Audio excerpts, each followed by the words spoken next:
minemos. Aina Isara du Bron Buetit Kaisomoninatu Buetit Cladiomonibutu Sindiu Diamant Bisiumi Teuta Volcae Arrecomikes Eni Nemeton Ris Deo Goncho Nemos Annextro. En ce jour du début de ce 7e mois de cette nouvelle année, je vois ici le peuple des Volques arécomiques réunis afin de célébrer Nemos, pour qu'il nous apporte aide et protection. Buenos Legumi, que le chef des Volques s'avance.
Ce feu symbolisant donc l'union de ces deux civilisations, en tout cas de ces deux peuples, Rome et les Volques arécomiques.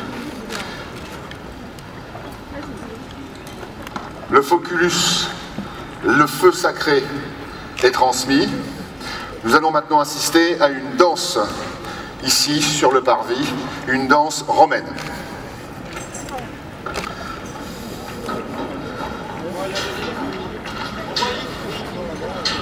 Nous allons offrir au Dieu de la cité une danse sacrée, la danse des glaives. Cette danse sera offerte dans la mémoire du centurion Ludwig, qui commandait la cohorte prétorienne et qui a rejoint les dieux. Priez en sa mémoire que la danse commence.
surcroît, qui va officier.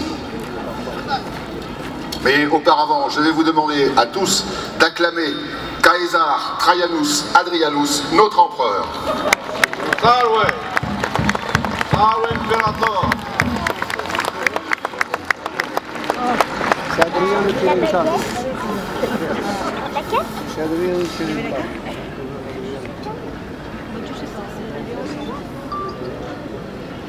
Que les centurions s'avancent.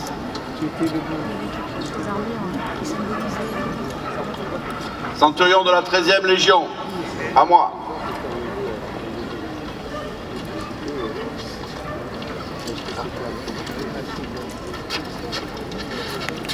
Quel est son nom? Marcus Aemilius Lepidus. Marcus Aemilius Lepidus. A-t-il bien servi Rome? A bien servi. Quelle est sa légion? 3e. 13e Légion. Centurion, je te remets ton rudis au nom de l'empereur Trajan et sous les aigles. C'est Rome avec honneur. Soldats, acclamez le nouveau centurion. Salve, salve, salve.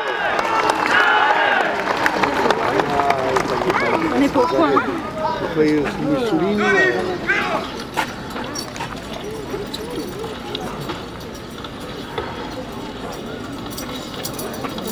Soldat, quel est ton nom? Gaius Claudius Nemos. Gaius Claudius Nemos. Tu es d'ici, toi, alors? Oui.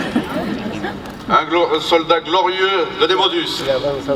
Est-ce qu'il a bien servi Rome, centurion? Il a bien servi Rome. Quelle est sa légion? La 10e. 10e Légion. Soldat, je te donne ton bâton d'Optio. C'est un premier pas pour devenir centurion un jour. Continue à bien servir Rome. Saluate! Salut! Salve! Salve!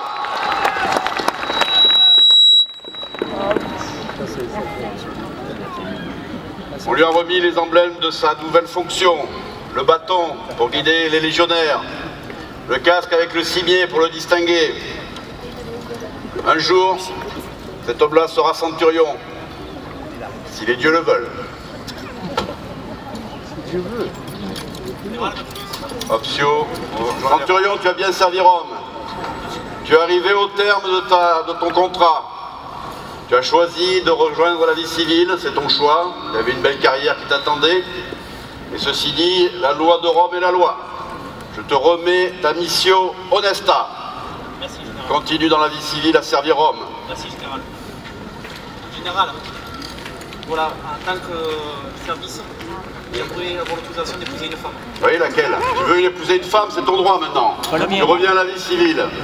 Quelle est cette femme? Quelle est Fania. Fania, la Flaminique de Nîmes.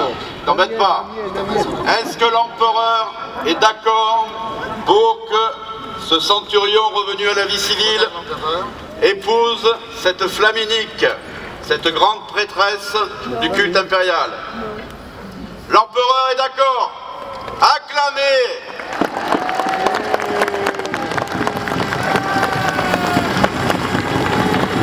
Tu peux embrasser la Flaminique.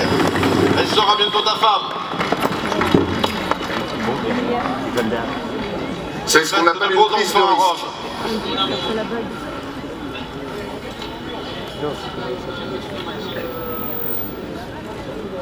Alors pour la petite histoire, il faut savoir que les légionnaires romains n'ont pas le droit de se marier.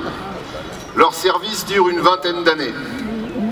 Et pour éviter justement de nombreux problèmes, comme il y en eut au temps sacré antique, pendant la guerre punique notamment, eh bien, quand l'armée de Rome devint une armée de professionnels, ils eurent l'interdiction de se marier.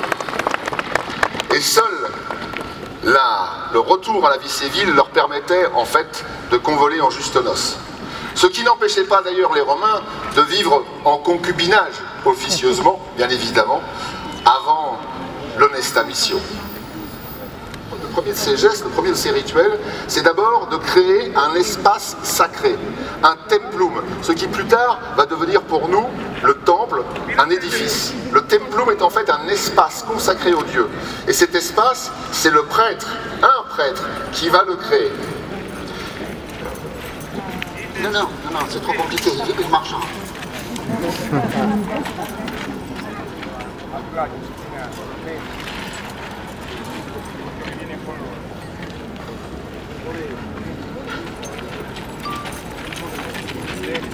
Cosa facciamo? Sotto o sotto qua? Partite victoire! Alors, il le dit bien fort,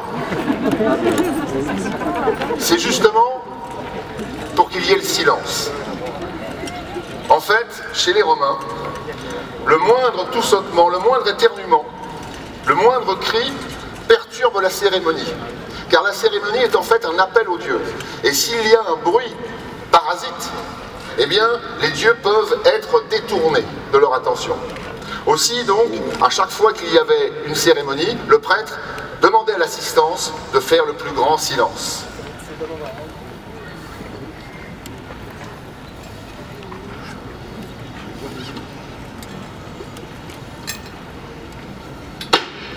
Que soit temple et terre augurale l'espace que je désigne.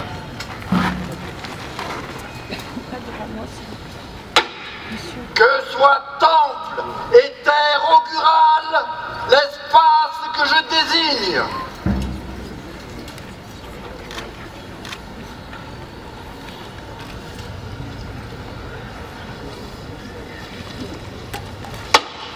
Que soit temple et terre augurale l'espace que je désigne.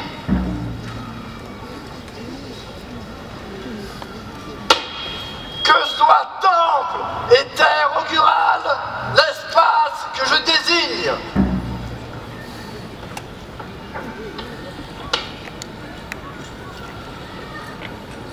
Vous couvrez la tête.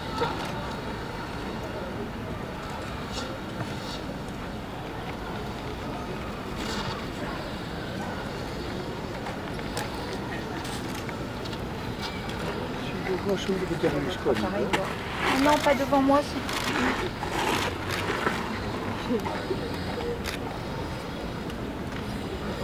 Alors, dans toute cérémonie romaine, il y avait ce qu'on pourrait appeler le sacrifice.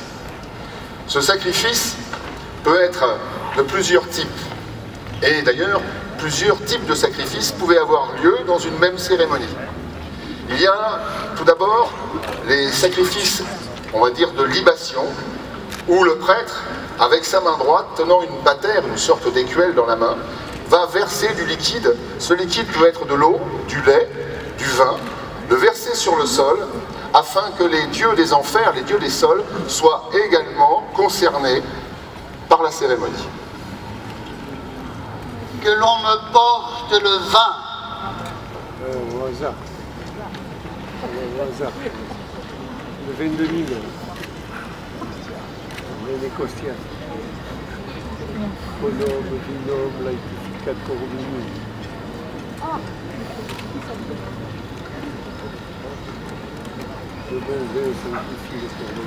Si le vin pouvait être jeté sur le sol, le vin pouvait être également jeté dans le feu, car les sacrifices crématoires étaient également présents.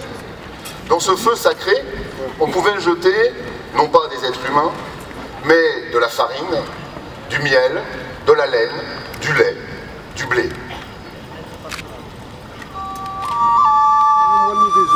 Jupiter très beau, très grand, que cette libation conserve l'empereur Caesar, Trajanus, Adrianus, Augustus et sa parentèle hors de danger. Qu'elle soit favorable à la population de Nemausus, qu'ils en soient meilleurs, et je sacrifierai un bélier. Alors, détail important, le prêtre, en tout cas celui qui officie là, eh bien, donc demande aux dieux de prendre en protection bien évidemment l'empereur et sa famille. Mais la religion romaine n'est pas une religion de soumission, c'est une religion du don contre don. En fait, ce qu'il vient lui demander, c'est bien évidemment un service, et seulement si ce service est rendu, il sacrifiera un bœuf. Il faut d'abord que le Dieu rende le service qu'on lui a demandé. 3 possibilités. Un simple mouton ou bélier, un cochon ou un bœuf. Parfois les 3 en même temps. Aujourd'hui, la bête qui s'avance devant nous est une bête qui va donc être sacrifiée au dieu Jupiter. Alors il y avait quelques précautions à prendre avant. Cette bête devait être blanche. Cette bête devait accepter d'être sacrifiée. Et pour cela, près de l'autel, il y avait toujours un petit anneau de fer dans lequel on faisait passer une corde. Et quand le prêtre demandait « Acceptes-tu d'être sacrifié ?», le victimaire qui tenait la bête tirait sur la corde et ainsi la bête baissait la tête en signe d'acquiescement. Que l'on m'apporte l'eau purificatrice.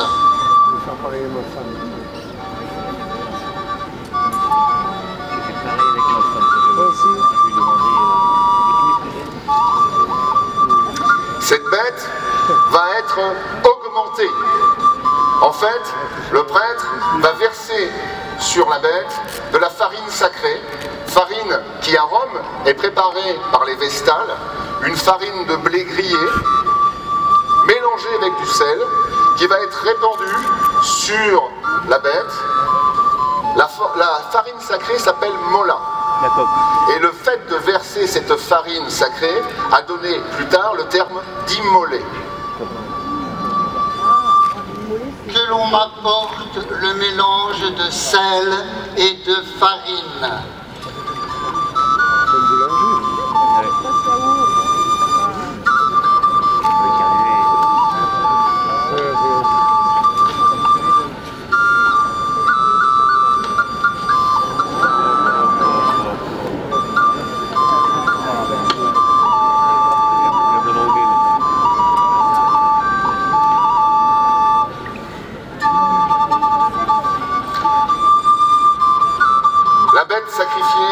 Sacrificielle est donc augmentée. Elle est prête pour être offerte au dieu Jupiter. Que l'on m'apporte le couteau. Eh oui, le couteau. Alors, je vous rassure tout de suite, ce n'est pas pour l'égorger. J'en vois qui sont déçus. C'est tout simplement pour lui couper un peu de laine sur son dos et d'aller brûler cette laine dans le feu sacré.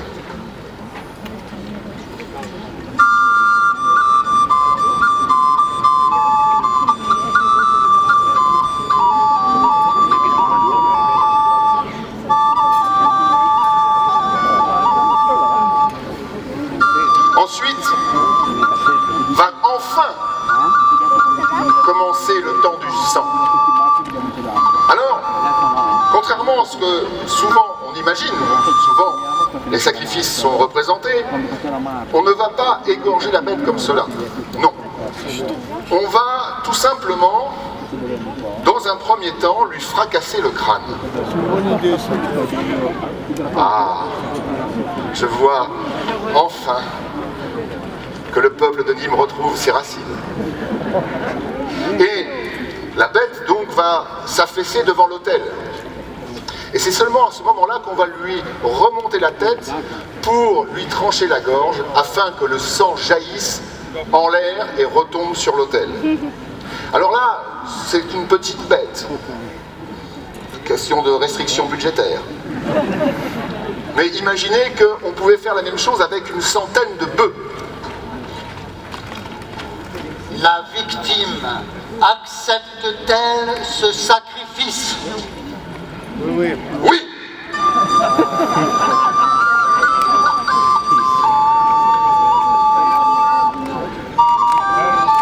Victimaire, fais ton office. Que le sacrifice s'accomplisse. Bon, hein. On était obligé de s'arrêter là. On va se prendre un coup de corne dans 2 minutes. C'est pas qu'on n'avait pas envie, mais bon, après on aurait des problèmes. Donc, Et puis le bélier, il est bien, il est sympa, il est là tous les ans.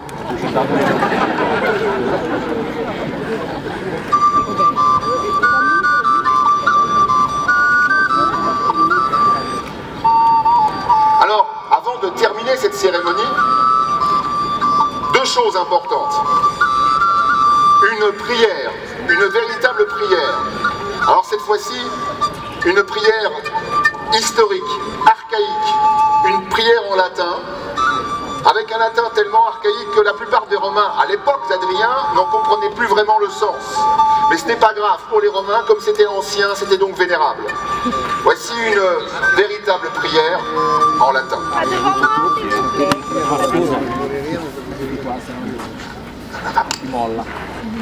Osque l'adoreso omnia, eorum ad partoque, cosmis est Janus, Janus est Jonos, Genos est Manos, pro meliosum regum, cone tonale occasie, frai tretti monti, quoi verite dinei, audison tonasse, memoriam aveterem. Cosa dice il Signore? Aussi un nuage.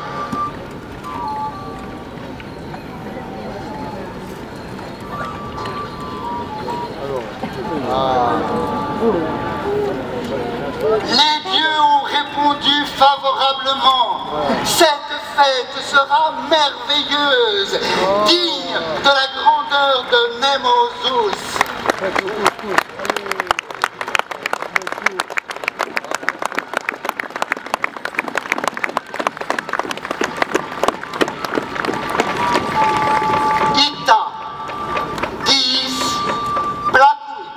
Ita diis placuit. Il a plu aux dieux. Une formule qui consacrait définitivement la fin de la cérémonie. Merci, mais tout n'est pas terminé. Car Adrien, ici présent, grand amateur de courses équestres, grand amateur de traditions sacrées de Rome, grand défenseur de ces traditions, a décidé d'offrir ce jour, dans l'arène, une véritable course antique. Une course rendue en l'honneur du dieu Mars. Et cette course de chevaux, où le cheval d'ailleurs a plus d'importance que le cavalier, est une course relativement violente. Et chacun de ces cavaliers, ou chacune de ces équipes, représente un des quartiers de Nîmes.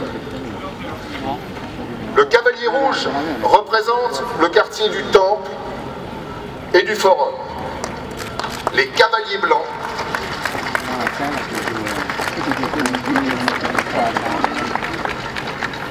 représentent le quartier de la Fontaine.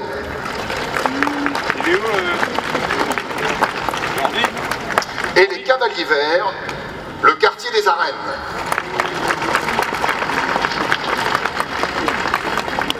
Comme cette course rendue en l'honneur du dieu Mars était également une cérémonie religieuse, le prêtre va augmenter les chevaux en les immolant avec de la farine.